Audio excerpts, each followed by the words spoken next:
Folks, welcome back to the Flatiron Syndicate podcast. This is going to be a short one today, focusing on Subaru news, but there's been a flurry of things that have come out in the last couple of days. Recording this, it's mid-October. Of course, the big news story is that for the Japan Mobility Show at the end of this month, Subaru is now going to be displaying not one but two STI concepts. That's the big news piece, but there's a couple others pieces of news that have come out in the last couple of days that I think is really interesting when you look at them in this context. That kind of gives us maybe a more of a window into what's coming next year in the 2026, 2027, 2028 with Subaru.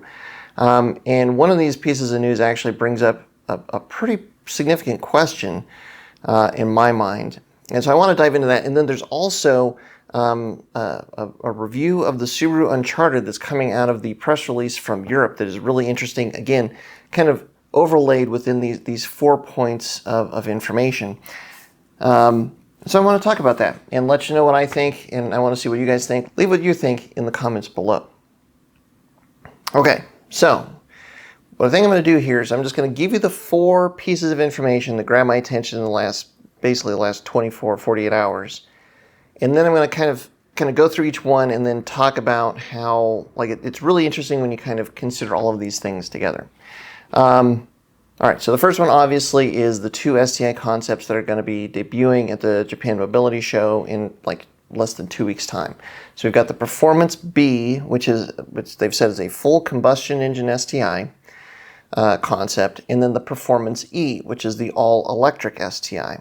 Both of them seem to be hatchbacks just based on the silhouette.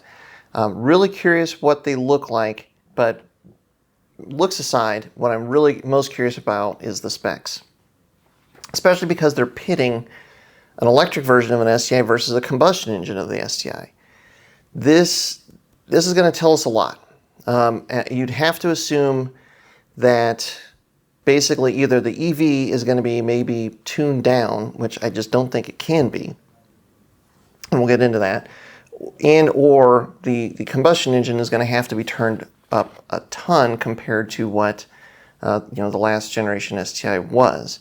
And what I'm most curious to see is, or the other option is there's going to be a big gap in performance figures between the electric and the combustion engine STI. So let's see what happens.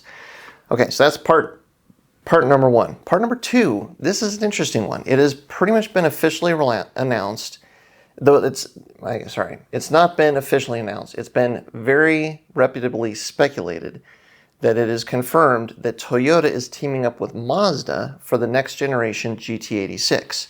GT86, of course, is the Toyota version of the BRZ, and it's going to be based on the MX-5 platform, the Miata platform. Well, if Toyota is teaming up with Mazda to make the next generation GT86, what does that mean for the BRZ? Does that mean that the second generation BRZ, the one that we have now, that's the end of the line?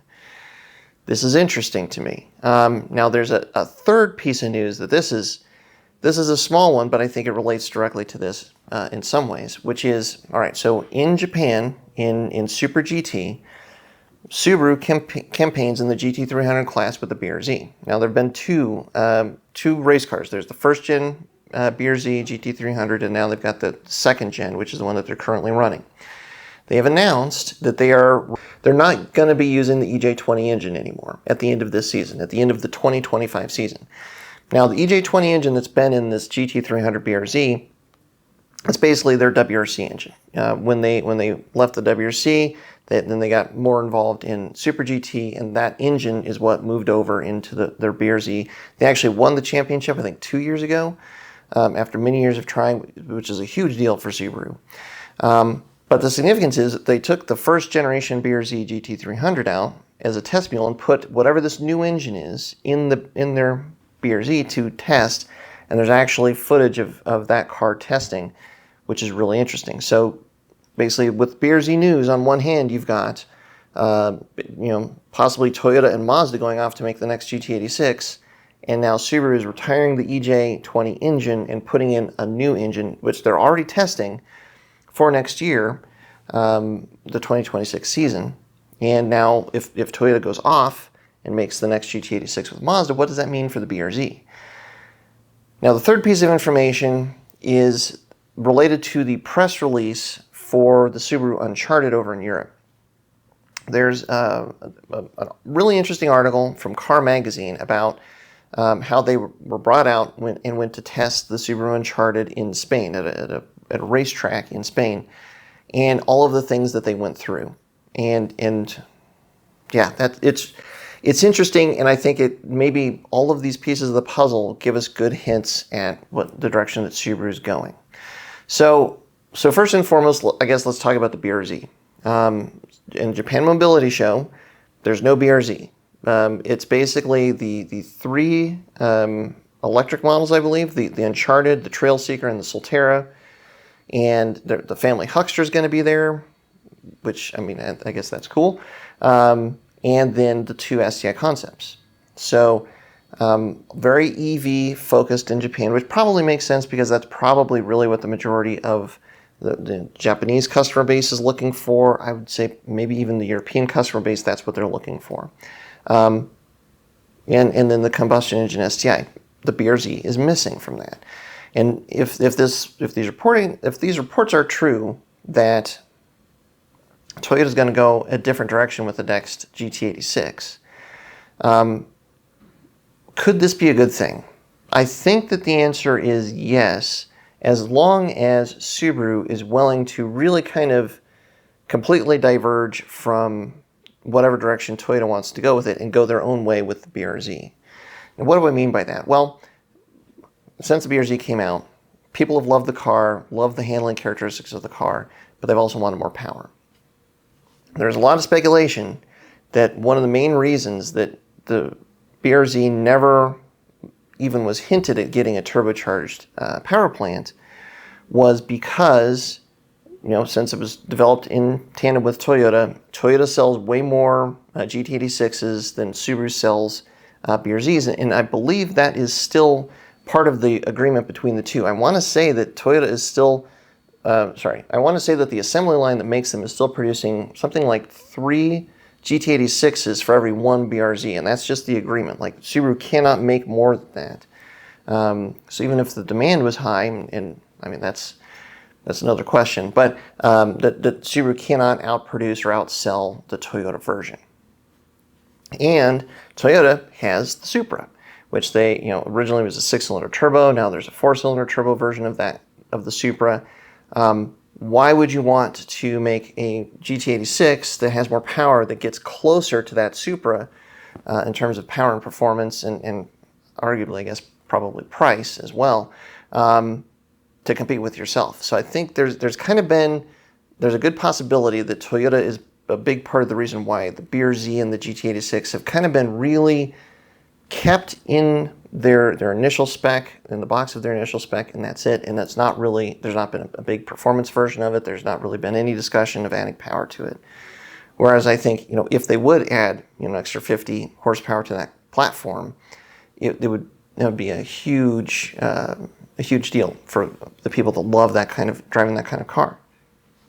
So if Subaru is going to part ways with Toyota, I think the key to their success is they've got to do that. They have to then be willing to give us, what the BRZ, a lot of the BRZ people have said, a turbocharged option, more power. And it's really interesting that they're now testing a new engine in their GT300 BRZ. If I had to guess, my guess is that the engine that they're testing in that other platform, it sounds like an EJ. It sounds like a Subaru engine, not an EJ, but a Boxer engine. But it also doesn't sound like it's revving that high. So my guess is that this is a version of the F824 turbo engine that's in the current WRX. And specifically, I would bet that it's a version of the WRX engine that's in the Nürburgring WRX that they've raced for the last couple of years, which is dry sumped, and they're running this in the 24-hour endurance race at the Nürburgring. That would make perfect sense to come over to the Super GT series because it's a current engine. They've had a lot of testing at Nürburgring. They've done endurance testing, which proves the reliability of the package. And it's going to be very easy for them to make the roughly 300, 350 horsepower, maybe even 400 horsepower, whatever the rule set allows, with that engine package in GT300 class. So that's what makes the most sense to me. And you'd have to assume, or you'd have to hope, that if they're going to move this engine over for the 26th season, and we don't know how long the BRZ, the current generation BRZ, is going to be around. I would guess probably a minimum of 2028, maybe even 2030 is what their plans are. Subaru's current plans are.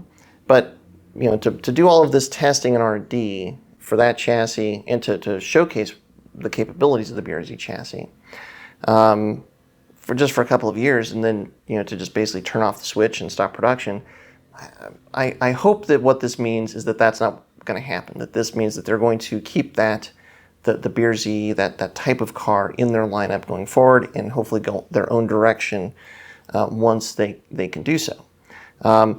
Related to that, you could argue that a combustion engine STI also means, like, even the fact that they're developing a concept of a combustion engine STI kind of implies that Subaru is willing to kind of go up against Toyota again with the GR Corolla. There's a lot of speculation that the GR Corolla is what killed the STI, or a big part of it, and that's one of the reasons why we never got another STI on the VB chassis. Certainly possible, but here we are with the new combustion engine STI, and you got to figure, well, if Subaru comes out with this or goes into production with it, it would be a direct competitor for the GR Corolla. It's another possible indicator that Subaru is okay and is willing to go and compete directly with Toyota in these two lines. And I think that's a great sign for us from Subaru's standpoint. The hope is that they, and what they have to do is they have to deliver a product that gets us excited and gets people to go in there and buy it. I have the sales numbers for September, and this is just as far as the question of the BRZ sticking around, and I think why they have to turn up the wick a bit to give more power and more potential with the BRZ chassis especially, and to a certain extent, well, actually to a real extent, this STI, if it comes out, is the sales numbers. So like the BRZ in September only sold 177 units. Year to date for 2025 is 2284. So not even 3,000, not even 2,500 BRZs sold yet year to date. If it follows this trend, and it might not, because we're coming into the winter months, like there's probably a good chunk of the country where people are not going to be thinking about rear-wheel drive sports cars nearly as much. I don't know if they're going to land at 2,500. So who knows? WRX sales up slightly, 640 sales nationwide. So the year's total sales of WRX are 8139. So it's coming up a little bit, but you got to figure that Subaru's going to want to sell more than 10,000 BRZs and WRXs / STIs combined if and when they decide to go completely on their own with the BRZ and produce these models. So it kind of, the numbers tell me that the performance doesn't maybe match the price as much as we want. That's kind of what a lot of folks are saying, and kind of maybe the numbers bear that out. Though, of course, with the WRX, there is the production issue still with the Forester, because they're made on the same production line. So maybe there's a production issue because, yeah, people seem to love the Forester. Forester sales in September, 10,900. So huge difference compared to the WRX. Okay, now let me get back to this press release for the Subaru Uncharted. This is another part where it gets really interesting. So these reporters went to this racetrack in Spain, the Jerez race circuit. And I feel like I've heard a number of different press releases that have been done at this racetrack in Spain recently. And here's what's really interesting to me about this. Now, again, this is the Uncharted that we're talking about here. That was the only thing that, from what I can read, that they were basically being shown and allowed to drive. So this is the small electric car. So this is think of this like an electric Crosstrek. It is kind of like a hatchback. It's all electric. It's making more power than the current Solterra, or even the updated Solterra, I believe. So here's what they did. They had a handling course. They got to drive the Solterra on the handling course. There was an off-road course. And here's the really interesting detail. It's like one line, So this car, the Uncharted, is faster than the final edition STI, which is the last STI that they got over in Europe. And this is, again, this is going to be put on by Subaru because this is their press release for the Uncharted. Well, they brought out a final edition STI. And one of the things that the reporters that were checking out the car, the Uncharted, were able to do is to drag race the Uncharted against a final edition STI. And the Uncharted beat it. I think the rated 0 to 60 time of the final edition STI is 5.2 seconds, and the Uncharted is 5 seconds. Super interesting to me that they're taking the Uncharted and pitting it directly against the former flagship, the STI, and showing that the Uncharted is faster. This is a really big positive to me because it's what this, I mean, the subtext that I'm reading out of this is that Subaru is showing that these new electric chassis it's bringing the performance that is more than what the final or the last STI was. So they're going into these EV platforms to a certain extent from a performance level. And this is, again, the Uncharted. This is not the fastest one. That's the Trail Seeker. So the Trail Seeker is just going to dust the STI. And I think that's a really good thing. Again, because it's showing, I think Subaru, it's showing that Subaru is showcasing the performance aspects of these EVs and just performance aspects of these cars in general. Now, the other thing that was really neat, or that I really liked reading, is that they also put the Uncharted through a bunch of off-road tests or off-road course as part of this. So, think about the whole package of what they're showing of what this car can do. It has good handling. It has really good acceleration, better than the last STI that Europe had, and how capable, they're showcasing how capable it is, on rough terrain, on dirt, on off-road. You think about that whole picture, this is what makes a Subaru a Subaru. It's a car that is good and fun to drive on tarmac. It's really good off-road. It'll get you where you need to go. You can, if it snows, it's not a problem. If you want to go camping, you want to go to a trailhead on dirt roads, Subaru's going to be suited to do all of that thing. And it's fun to drive. These are the things that make a Subaru a Subaru, and those are all the things that they're showcasing of the Uncharted. And it's really interesting to me that they're pitting it against the final edition STI. Because again, like that was the flagship, that was the benchmark for performance, and they're showing, more or less that this is now better than the STI, in at least in acceleration, maybe in some other aspects. So I think if they're just benchmarking the combustion engine STI performance against this new EV chassis, that's really interesting, and I think that's really promising because that's going to hopefully give us, a Subaru that we want, albeit an EV. Now, back to the original point about these two STI concepts. This is what I think is really positive, like knowing how they're showcasing and basically giving the performance, showcasing the performance of the Uncharted, knowing that they're coming out with these two STI concepts. It tells me that the game has to be completely different for these two STI concepts, and that's where, to me, the stats of these are going to be so significant. If there's going to be a combustion engine STI, it's got to at least keep up, if not beat, whatever the EV options are, right? So if you figure the Trail Seeker is now the fastest at 4.3 seconds, I figure that means that the combustion engine STI has got to be able to do 0 to 60 in at least 4. Probably, 4 seconds, that's moving. The EV, also the same. That is going to have to set the new performance benchmark. And I cannot see Subaru making these two things, these two STI concepts, or really going to production with them without having similar performance between the two. So from the combustion engine standpoint, that's a big positive. From the EV standpoint, that's a bit more flip of the coin, because for an EV, sedan, small hatchback wagon thing, I'm going to say that really like a 0 to 60 in power, probably power in the 400 to 500 horsepower range, 0 to 60 times probably in the sub 4 second range is what is really going to be required to get people to really be interested in it and take it seriously. That being said, if they couple the off-road performance, have a little bit more ground clearance, X mode, that will certainly make up for some.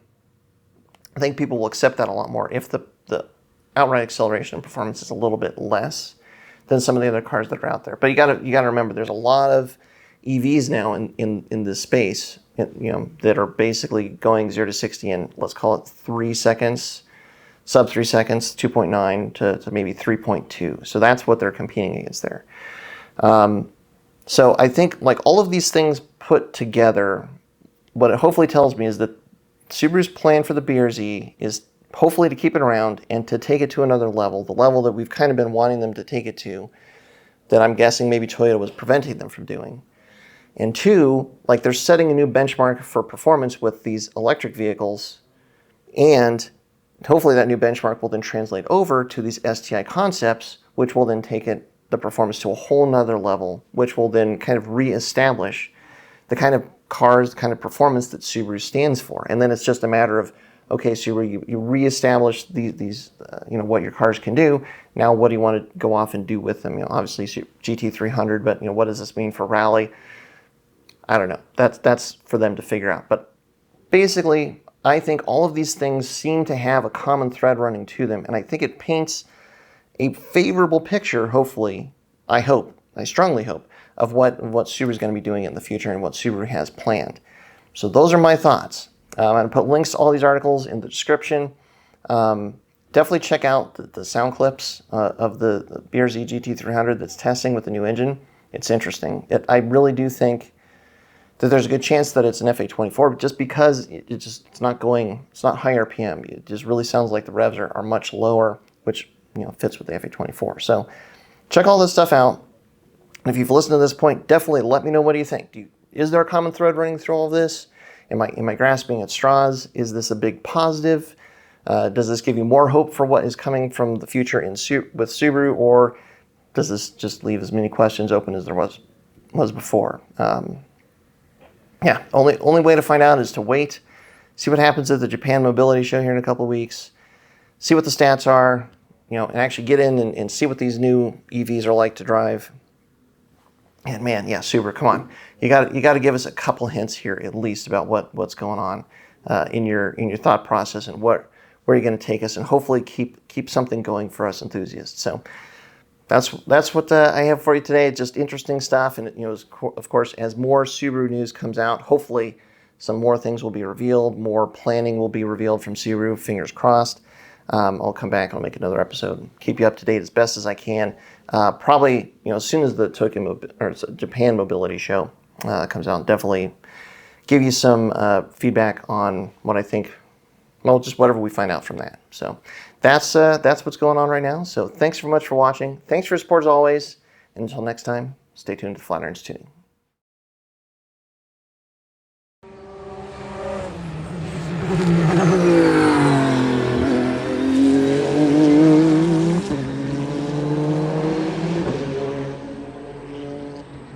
Thanks everyone for tuning in to the Flatiron Syndicate Motorsports Podcast. Once again, we'd like to let you know that your support is what makes this show possible. Be sure to check out our online store at flatironstuning.com for any of your aftermarket or OEM Subaru parts needs. And as always, stay tuned with Flatirons Tuning.